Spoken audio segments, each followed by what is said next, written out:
You start with a master plan, only to realize in a few days that you're not getting anywhere near your goal. You've heard people say winners never quit, and you keep trying to succeed. Well, it's a bad advice. What they actually do is quit the right stuff at the right time and stick on to those things that actually matter. This is strategic quitting. Quitting is a really smart way to manage your life and your career. Extraordinary benefits come to the minority of people who have the guts to quit early and refocus their efforts on something new. The Dip by Seth Godin explains the extraordinary benefits of knowing when to quit and when to stick. The value of being the best in the world is enormous, but it's seriously underrated. The number one guy in a market gets 10 times more benefits than a guy at the 10th position and 100 times more benefits than a guy at the 100th position. This is true in almost all cases. Of the top 10 flavors of ice cream, the percentage of sales chart looks somewhat like this. Vanilla has got the biggest share. Chocolate, the number 2 contender, is nowhere near the market leader. It's skewed very much in favor for the number 1 in the market. Now, if we take the market share of companies in a particular market, we can find that the number 1 guy gets a lion's share of the market. The curve is not linear, but skewed at the head. This is Zipf's law. Being the best in the world really matters. There is no room for many at the top, only a few. Now, this scarcity gives the guy at the top an undue advantage. Scarcity makes being at the top worth something. Well, what is your market? The idea of mass market is dying. There is no one best coffee or one best tea. Now, the entire world is a bunch of micro markets. I have the option to check the best gluten-free biscuits and ship it to my location overnight. There are so many micro markets and the world is becoming a smaller place every day. You need to be the best in your micro market. If there is anything that's frustrating you on your way to being the best in your micro market, then you really have to start doing some quitting. The problem with having too many options is that when people face too many options, they tend to panic. And when they panic, they either don't buy anything or just buy the best in the market that they are looking for. Many companies settle down and build products or services that are just good enough rather than being the best. They stop improving something before it's truly remarkable. They settle for less than they are capable of. When you're onto something, generally people will tell you, try harder, get more training, don't quit, etc.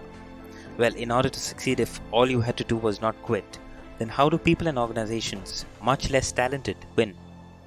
It involves understanding the architecture of quitting. Strategic quitting is the secret of successful companies. People normally start quitting something when it hurts them to move forward. This is called as reactive quitting, which is a way of reacting to an unpleasant environment. Some type of people keep quitting multiple times when they hit the first hurdles. Now, these kinds are the serial quitters. Both these types of quitting are the bane of those who strive and fail to get what they want.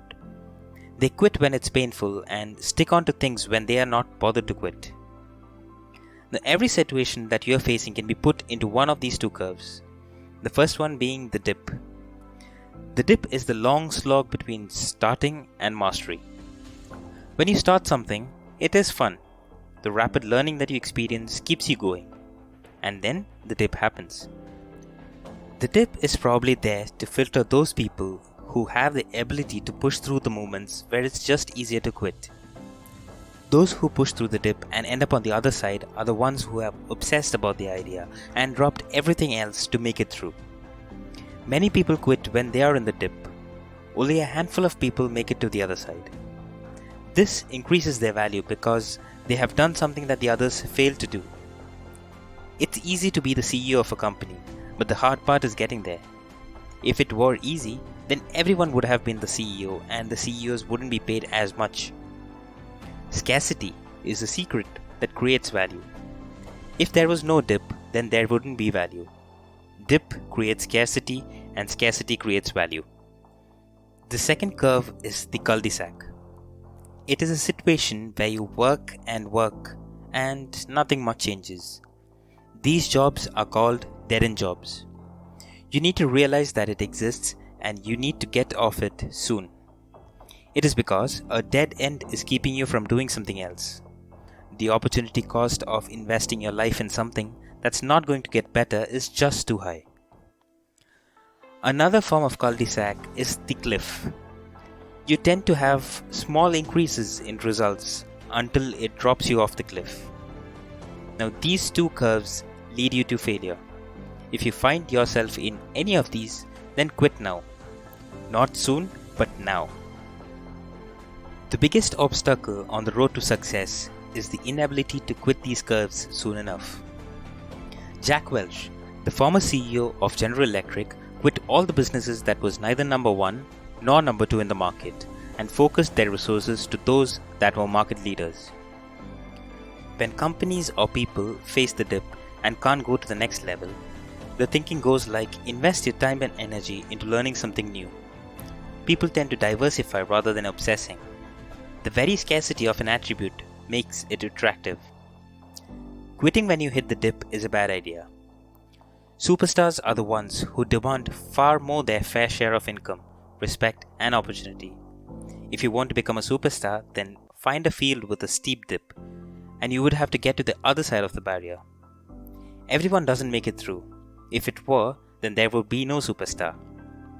If you believe that you can get through the dip, then the dip is your greatest ally, because it keeps everyone else on the other side, making you a superstar. There are 7 reasons why you might fail. Lack of time, lack of money, got scared, not serious, lose interest, or focus on the short term rather than on the long term, or even pick the wrong thing to be the best at. Even before you start, you need to know if you have the resources to get you to the end. If you fail to be number one in the world, that means that you have planned wrong, or you gave up before you ended up on the other side. The goal of any competitor is to create a dip so deep that the competition cannot keep up. Companies like Microsoft have built many relationships and set up many standards that it's essentially impossible for someone to challenge Word or Excel. Microsoft has created a dip so deep and so expensive that even Google is finding it impossible to cross. Quitting and failing are not the same. Quitting is a smart way to avoid failure. Quitting is a conscious decision you make considering all the options that are available to you based on your resources like money, time, and energy. Quitting is a strategy when you realize that you're heading to a dead end and it's a smart decision. Whereas on the other hand, failing is when it is the only option that is available and you give up, when you have used up all your resources and you don't have any more left with you. Decide in advance when to quit. When you're running a marathon, decide in advance under which circumstances or under which weather conditions you're not going to run, because when you're already running, you might feel your knees hurt or feel dehydrated and talk yourself into quitting. If you make a decision based on how you feel at the moment, you will probably make a wrong decision. You should fix your quitting strategy before discomfort sets in so that you will make smart choices. There are 3 questions that you need to ask yourself before quitting. Am I panicking? Quitting when you are panic is dangerous and expensive.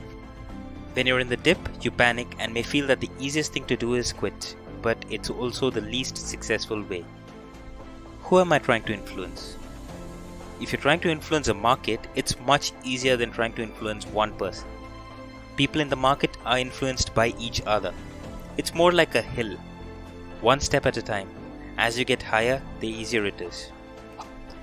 What sort of measurable progress am I making? Moving forward, falling behind, or standing still? These are my 3 options when you're considering progress. If you are stagnant or falling behind, then there is some major quitting that needs to be done. Now the stupid thing to do is start, invest time and energy, and quit in the middle of the dip. But the brave thing is tough it out and end up on the other side. The mature thing is, don't bother to start if you're not going to make it to the end. The whole lesson is simple. If you think you have got what it takes to be a game changer, then quit everything else and focus your resources on the one thing that actually matters. Use it to become the best in the world by getting through the biggest possible dip.